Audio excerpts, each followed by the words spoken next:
청취자 여러분, 안녕하세요. 더시너마드 빨강머리 덕후 영앤입니다. 지난 시간에는 동네 책방 책 먹는 돼지의 꽃꽃책 모임이 지난 3월에 진행한 책 이야기를 전해드렸지요. 지난 3월에 진행한 꽃꽃책 모임에서는 생계를 책임지는 딸의 이야기를 다룬 이슬아 작가의 첫 장편 소설 가녀장의 시대를 읽고 이야기 나누었지요. 소설 속에서 이슬아는 당당하게 선언합니다. 그들의 집에는 가부장도 없고 가무장도 없다. 바야흐로 가녀장의 시대가 시작되었다. 이것은 제가 아직 본 적 없는 모양의 가족 드라마입니다. 돌봄과 살림을 공짜로 제공하던 엄마들의 시대를 지나 사랑과 폭력을 구분하지 못하던 아빠들의 시대를 지나 권위를 쥐어본 적 없는 딸들의 시대를 지나 새 시대가 도래하기를 바랐습니다. 아비부의 자리에 계집 여자를 적자 흥미로운 질서들이 생겨났습니다. 늠름한 아가씨와 아름다운 아저씨와 경이로운 아줌마가 서로에게 무엇을 배울지 궁금했습니다. 실수와 만회 속에서 좋은 팀으로 거듭나기를 희망했습니다. 이런 이야기를 TV에서 보고 싶다고 생각하며 썼습니다. 작은 책 한 권이 가부장제의 대안이 될 수는 없을 것입니다. 그저 무수한 저항 중 하나의 사례가 되면 좋겠습니다. 길고 뿌리 깊은 역사의 흐름을 명랑하게 거스르는 인물들을 앞으로도 쓰고 싶습니다. 새로운 방식으로 관계 맺는 가족 이야기만큼이나 가족으로부터 훌훌 해방되는 이야기 또한 꿈꾸고 있습니다. 사랑과 권력과 노동과 평등과 일상에 대한 공부는 끝이 없을 듯합니다. 이슬아 작가의 말이었습니다. 잠시 음악 듣고 오늘의 이야기 박지연 작가의 북토크 이야기 시작하겠습니다. 이상원이 부릅니다. 삶은 여행.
네, 이상원의 삶은 여행 듣고 왔습니다. 이어서 오늘의 이야기 이어가겠습니다. 지난 4월 19일 책 먹는 돼지 책방에서는 박지연 작가의 이제 나를 돌보며 살기로 했다 북토크입니다. 분들을 만나뵙게 되어서 너무 반갑고 영광스럽고 와주셔서 감사드리는 마음입니다. 아침은 드시고 오셨나요? 네. 네. 약간 배가 고프더라도 제가 12시까지 잘 끝내도록 해보겠습니다. 책 먹는 돼지 책방의 최정숙 대표님이 소개합니다. 선생님은 책을 읽고 오신 분들도 계실 거고 오늘 지금 처음 배울 수도 있는데 그러니까 중앙대에서 영화로 석박사 다 하시고 이제 또 그 EBS 시네마 천국에 영화평도 오랫동안 쓰시고 하시다가 경기 콘텐츠진흥원에서 또 그 콘텐츠에 관련된 그런 일을 하시다가 이제 지금은 커밍비라는 1인 기업을 하셔갖고 이제 이런 강의라든지 워크숍도 하시면서 이렇게 책도 출판하셔가지고 선생님들하고 만나게 되는 이제 기회가 되었습니다. 그래서 아마 자기 돌봄 좀 낯선 듯 해야 할 것 같은 거죠. 내가 누군지 항상 고민하고 살긴 하지만 내 스스로를 잘 돌보고 살지는 않았던 것 같아요. 그래서 그런 게 저도 너무 좋은 것 같아갖고 오늘 선생님 모시고 그런 이야기를 좀 나눠보고 책에 관련된 북토크를 하는 시간을 가지려고 합니다. 하여튼 오늘 와주셔서 너무 감사하고요. 좋은 시간이 되시기를 바랍니다. 아마 좋은 시간이 되실 것입니다. 네. 네, 그날의 북토크에 참여한 것은 저로서도 의미 있는 소중한 시간이었습니다. 책에서는 박지연 작가를 이렇게 소개하고 있습니다. 커밍비 대표, 중앙대학교에서 영화이론과 한국영화정책사로 석박사 학위를 받았다. 대학에서 강의하며 EBS 시네마 천국 등 여러 매체에 영화평을 썼다. 경기 콘텐츠진흥원에서 콘텐츠 기업 지원 정책 연구와 신규 사업 개발 업무를 했다. 퇴사 후 아이들에게 미치는 부모의 영향력을 실감하고 부모 내면의 힘을 키우는 일을 하기로 마음먹었다. 현재 박지연 작가는 커밍비 워크숍, 커밍비 북클럽을 운영하면서 퍼실리테이터, 감정 코치 전문 강사로 활동하고 있는데요. 비폭력 대화를 적용하여 나를 지키며 소통하는 법을 그 주제로 해서 청년과 중장년층을 만나고 있습니다. 이번 북토크도 그 연장선이라고 볼 수 있겠지요. 10년 주기로 좀 인생이 바뀌었고 처음에 이제 영화 공부 한 10년 했었고 그 다음에 이제 직장인으로 한 10년 살다가 이제 퇴사해서 커밍비라는 기업이죠. 그러나 1인 기업이고 창업을 해서 그 자기돌봄을 가는 워크숍과 그 다음에 북클럽을 하고 있어요. 제가 맨 끝에 이제 저희 북클럽 소개를 할 테니 관심 있으시면 같이 한번 참여를 해보시면 좋겠습니다. 청취자 여러분, 잠시 음악 듣고 와서 오늘의 이야기 계속 이어가겠습니다. 헤이진이 부릅니다. 지나갈 거예요.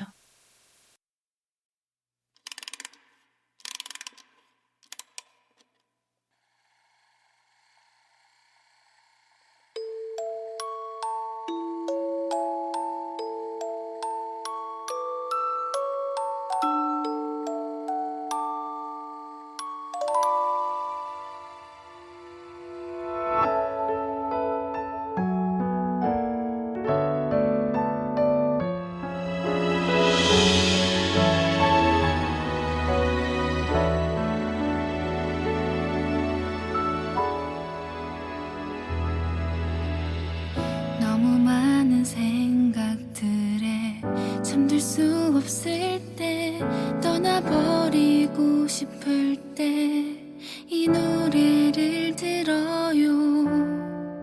내가 뭘 잘못했는지 알 수가 없을 때 끝이 보이지 않을 때 이 노래를 들어요. 비바람 맞고 있죠. 우산도 없네요. 괜찮아. 내일이면 그치겠죠. 조금은 춥겠지만 약해지지 말아요. 지나갈 거예요.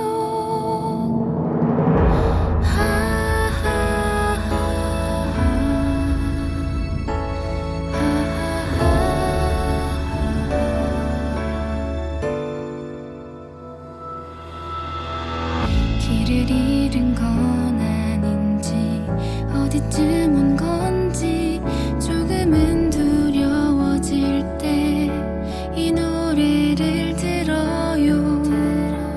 해낼 수 있을 거라고 버티면 된다고 누가 말해주길 바랄 때 이 노래를 들어요. 비바람 맞고 있죠. 우산도 없네요. 괜찮아. 내일이면 그치겠죠. 조금은 춥겠지만 약해지지 말아요. 지나갈 거예요. 밤하늘의 별을 봐요. 그댈 바라보고 있죠. 내 맘 안다고 말해주네요. 밤하늘의 달을 봐요. 그댈 안아주고 있죠. 내 맘 안다고 말해주네요.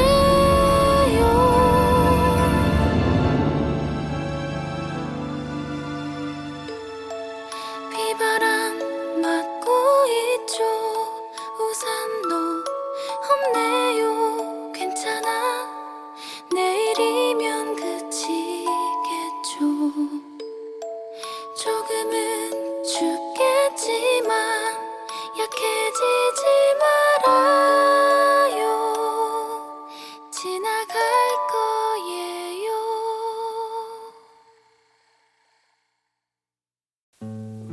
네, 제가 좋아하는 싱어송라이터이지요. 혜진이 부르는 노래 지나갈 거예요 듣고 왔습니다. 노래가 전하는 위로와 치유의 힘을 느끼는 이 순간이 참 좋습니다. 또한 취향을 같이 하는 다정한 사람과 차담을 나누는 시간도 소중하지요. 상대방의 이야기에 집중하고 공감해주는 것, 내 마음의 소리에 귀 기울여 보는 시간 역시 소중하지요. 그런 의미에서 오늘 박지연 작가의 북토크, 나로부터 시작되고 나를 넘어 확장되는 삶, 나를 존중하며 너와 공존하여 살아가는 법을 이야기하는 이 만남에서 전해지는 울림이 더욱 귀하게 여기십니다. 퇴사하고 나서 전업주부가 된 거죠. 그때 이제 아이가 한 7살 이 정도였었는데, 저도 이제 가정 형편이 그렇게 녹록지 않아서 대학생 때부터 돈을 벌면서 살았었거든요. 그래서 항상 어떤 그것이 경제적으로 힘들었지만 이 자본주의사에서 돈을 번다라는 것은 또 자기의 주체성을 확립해 나가는 과정으로 의미가 지어지잖아요. 그러니까 이제 어떤 경제적인 주체가 되지 못한다는 것에 대한 감각, 그 다음에 어떤 자존감의 하락, 이제 이런 것들을 좀 많이 경험을 하게 됐었거든요. 그러면서 근데 사실 전업주부라고 할 때 혹은 주부들이 그 뭐 우리 엄마 놀아요, 너 놀잖아 이런 말 하잖아요. 근데 사실 그 엄마들이 노나요? 절대 아니죠. 아니죠. 본질적으로는 놀지 않, 그러니까 본질적으로가 아니 현상적으로도 본질적으로도 그렇고 그분의 어떤 하루의 행동 그 라이프 스타일을 쭉 봐도 노는 시간이 거의 사실은 존재하지 않죠. 그리고 그 어떤 여성의 돌봄 노동을 통하여 그가 직장 생활을 해서 돈을 벌어올 수 있는 것이고 돌봄 노동을 통해서 아이가 뭐 학교에 가서든 어린이집에 가서든 사회생활을 할 수 있는 어떤 그 토양을 제공해주는 역할들을 부모들이 하는 거죠. 그래서 사실 그러면 우리 엄마 놀아요라는 말의 의미는 뭘까요? 우리 엄마 놀아요라는 말의 의미는 돈 안 그치? 벌어요. 돈을 안 벌어요 라는 뜻이에요. 그러니까 돈을 안 벌게 되면 그의 노동이 그의 행동이 아무리 가치 있고 의미 있는 일이라 하더라도 그것은 의미 있는 행동 혹은 일로서 평가받지 못하는 거죠. 그래서 이제 그런 것들을 좀 자각하게 되면서 좀 많이 놀랐었던 것 같아요. 나의 돌봄 노동의 가치를 내가 내 스스로 존중해주지 못하고 이런 자본주의적인 사고와 가부장적 사고를 내가 내면화하고 있었던가 이제 이런 생각들을 되게 많이 했었고 이제 2017년도에 그때 같이 공부하시던 분들하고 줄리아 카메론의 아티스트 웨이라는 책을 읽게 되었었거든요. 아마 많이 아실 거예요. 그 책에서 보면 매일 아침에 이제 모닝 페이지라고 해서 글쓰게 하잖아요. 그래서 그 작업을 이제 시작을 했었는데 그게 한 4개월 해서 끝났는데 저는 계속 썼어요. 계속 썼었고 그 이후에 이제 비폭력대화 공부하면서 이 책에 나왔던 이제 관찰 느낌 욕구의 방법으로 저를 돌보는 작업들을 이제 할 수 있었거든요. 그래서 이게 이제 제가 2020년 10월에 찍었던 사진이에요. 17년부터 제가 썼던. 그리고 이때로부터 3년이 지났으니까 한 1년에 한 2권 쓰더라고요. 이 정도 듣게 되는 거. 이 정도 듣게 되는 거. 이제 저거를 그럼 왜 썼냐. 사실 이것도 팔 아프거든요. 이제 요즘은 메일은 못 쓰는데 그렇게 썼던 이유는 사실 아시잖아요. 그러니까 나이 먹으면 먹을수록 어떤 나의 이야기를 누군가한테 하긴 하죠. 하긴 하는데 한다고 해서 쓴다고 해서 해결이 되는 것도 아니지만 말한다고 해서 해결이 되는 것도 아니거든요.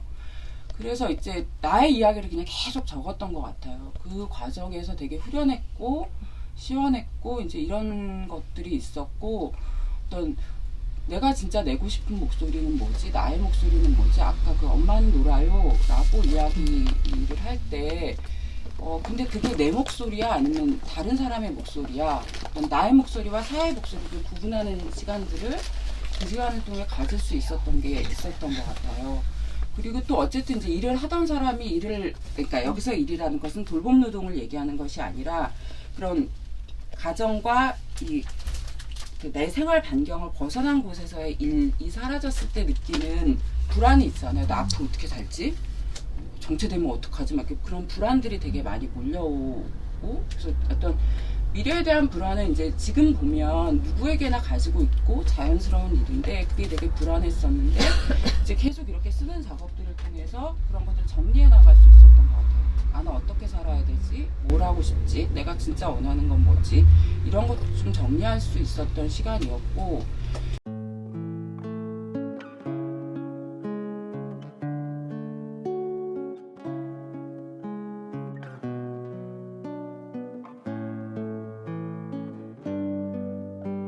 박지연 작가님, 이제 나를 돌보며 살기로 했다. 북토크.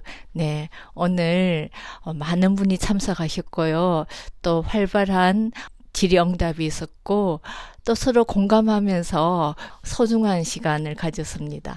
네, 덕분입니다. 감사합니다. 감사합니다. 네, 제가 작가님 이제 말씀 들으면서 궁금했던 게, 저는 일단 이 책 제목이 참 좋았어요. 이제 나를 돌보며 살기로 했다. 특히 우리 대한민국의 여성들, 가정을 지키면서 그 일을 병행하면서 치열하게 살아온 모든 여성들이 자기 돌봄에 대해서 좀 소홀히 했는 면이 그 뒤늦게 깨달았을 때는 너무 늦었고 그런 의미에서 이 책 제목이 주는 의미가 참 소중한 것 같아요. 이 책을 쓰게 된 계기가 있을까요?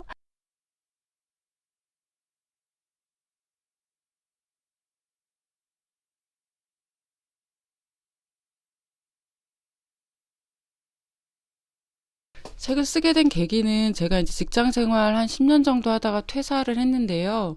퇴사하고 나서 어쨌든 갑자기 전업주부가 되고 또 그 과정에서 우울감까지는 아니지만 좀 우울하기도 하고 자존감도 많이 떨어지고 어떤 경제적 주체가 되지 못한 그런 고민들이 되게 많이 있었는데 그때 이제 그 줄리아 카메론의 아티스트 웨이를 이렇게 같이 스터디 모임에서 하게 되면서 모닝 페이지를 쓰기 시작했어요. 그래서 모닝 페이지 쓰면 이제 일단 자기 안에 있는 걸 글로 다 풀어내라고 하는 거거든요. 그래서 이제 그걸 그렇게 쏟아내는 과정을 통해서 스스로 제가 많이 정화되는 느낌을 받았었어요.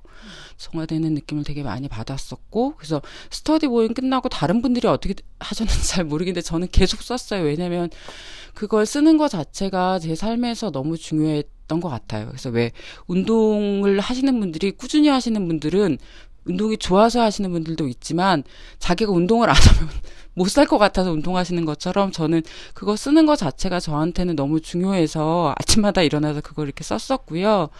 우연한 계기에 이제 비폭력 대화를 만나게 되었는데 비폭력 대화는 그 관찰, 느낌, 욕구, 부탁이란 4가지 프로세스인데 이게 관찰은 무슨 일이 일어났고 느낌은 내가 어떤 것을 어떻게 느꼈고 그다음에 그 안에 어떤 욕구가 충족되었는가 혹은 충족되지 않았는가를 살피는 과정이 있었는데 그걸 이제 제 자기돌봄에 집어넣어서 특히 이제 뭐 좋을 때도 쓰지만 너무 힘들 때 그 관찰, 느낌, 욕구를 쓰면서 내가 도대체 어떤 욕구가 충족되지 않아서 이렇게 힘든가를 파악했던 것 같아요. 그리고 내 감정에 대해서도 그냥 뭐 열받는다, 화난다, 짜증난다 이런 게 아니라 이게 서운한 건지 당황한 건지 섭섭한 건지 이런 것들을 좀 디테일하게 적으면서 저에 대해서 만날 수 있었던 것 같고요. 그래서 그런 어떤 관찰, 느낌, 욕구를 통해서 나를 돌보는 과정들을 하면서 저의 삶이 조금 더 편안해졌던 것 같아요. 가족 관계도 그 전에도 뭐 아주 큰 문제는 없었지만 화날 때 조금 멈출 수 있게 되고 그 다음에 어떤 뭐 남편이 뭐를 했을 때에도 잠시 멈추어서 저 사람이 저럴 때 나는 어떻게 느끼는 거지? 어떤 욕구가 충족되지 않았지? 그래서 내가 어느 정도 되면 아, 저 사람이 지금 저러는 건 지금 본인 스스로 뭔가 걱정하고 불안해서 그러는구나 라는 걸 알게 되면서 그가 화내는 것이 나를 향한 것이 아니라 그의 것인 거죠. 그의 화는. 그가 뭔가 걱정이 돼서 그러는 것. It's not about me라고 하더라고요. 그래서 그게 나의 것이 아닌 거라는 걸 알아차리면서 그 힘을 좀 자기들 보면 힘을 느꼈던 것 같고 그래서 그거를 좀 사람들이 또 이렇게 하면 훨씬 삶이 좋아지니까 더 원활해지니까 그걸 알고 싶어서 알리고 싶어서 책을 쓰게 되었습니다. 네. 네, 그렇군요. 그 또 덕을 저희들이 오늘 네, 좋은 자리 갖게 되었습니다. 그죠? 네. 정말 감사하고요. 그리고 아까 제가 보니까 워크숍을 진행하고 계신다고, 그 모임, 워크숍에 대해서, 또 뭐 인스타그램도 있고, 뭐 다양하게, 자세히 말씀해 주시면 이 방송 듣는 분들에게 참고가 되지 않을까 싶습니다. 네, 부탁드립니다. 저거는 지금 이제 커밍비라는 1인 기업으로 활동하고 있고요. 그래서 커밍비에서는 커밍비 북클럽과 그다음에 자기돌봄 워크숍 크게 2가지 일을 해요. 그래서 자기돌봄 워크숍은 저 이제 나를 돌보았다 책에서 다룬 것처럼 매일매일 자신의 관찰, 느낌, 욕구를 통해서 내가 어떤지 상태를 좀 알아차리는 작업과 그리고 이제 20일간 그 20개의 질문을 통해서 나를 탐색해가는 과정을 하는 워크숍을 하고요. 그래서 책을 쓰는 동안은 이제 못했었는데 앞으로 좀 할 계획이라서 그냥 커밍비를 검색하시면 인스타그램도 나오고 네이버 블로그도 있으니까 검색하셔서 내용을 좀 파악하시면 될 것 같고요. 그리고 사실 제가 이제 그 커밍비 워크숍하고 북클럽을 설계할 때 어떤 의도였었냐면 사실 그 자기돌봄 계승장이 스스로 지속적으로 오랫동안 해나가는 과정에서 그 맛도 알고 효과도 느낄 수 있는 건데 이제 그걸 계속 그렇다고 워크숍을 맨날 할 수는 없잖아요.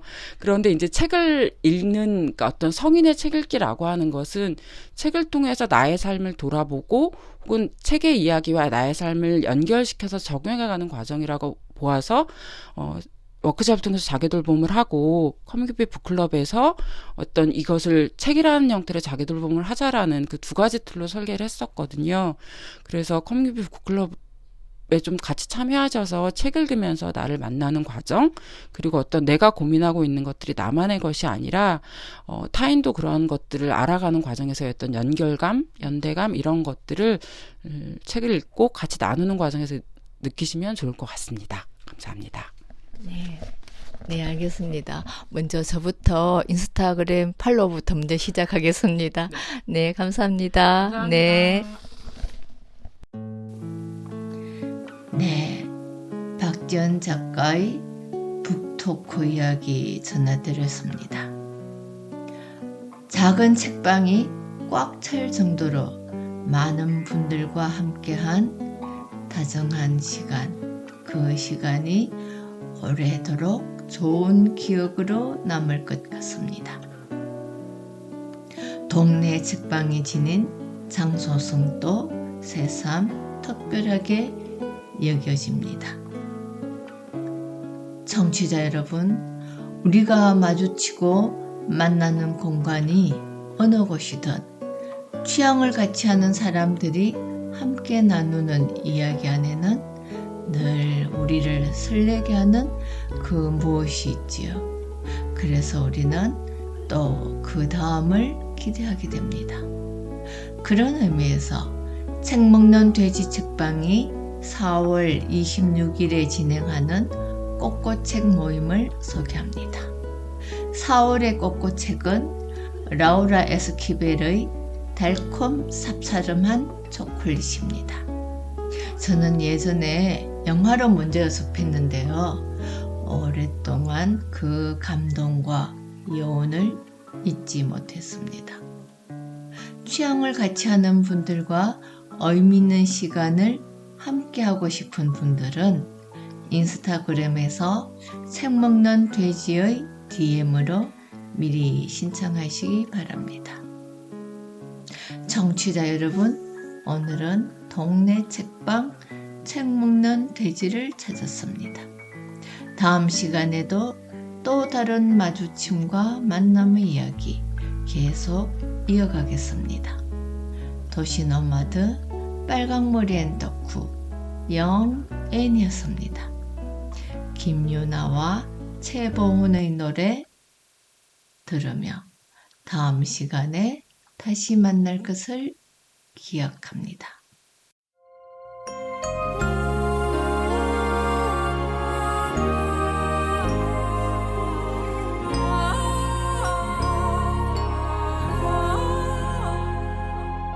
검은 밤의 가운데 서 있어 한치 앞도 보이질 않아. 어디로 가야 하나, 어디에 있을까 둘러봐도 소용없었지.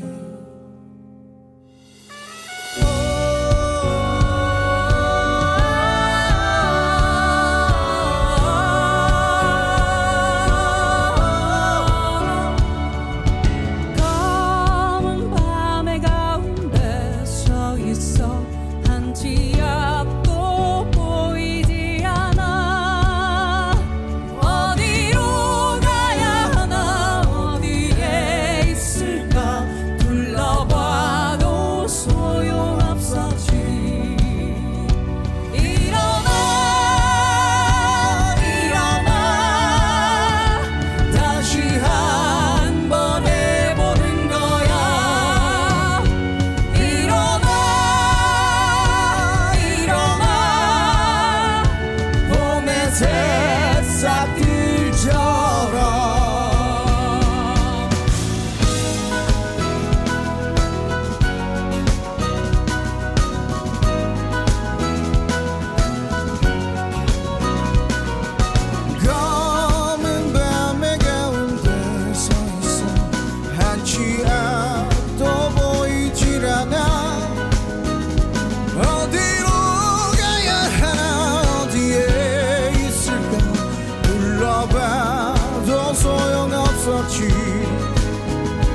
어디로 가야 하나 어디에 있을까 둘러봐도 소용없어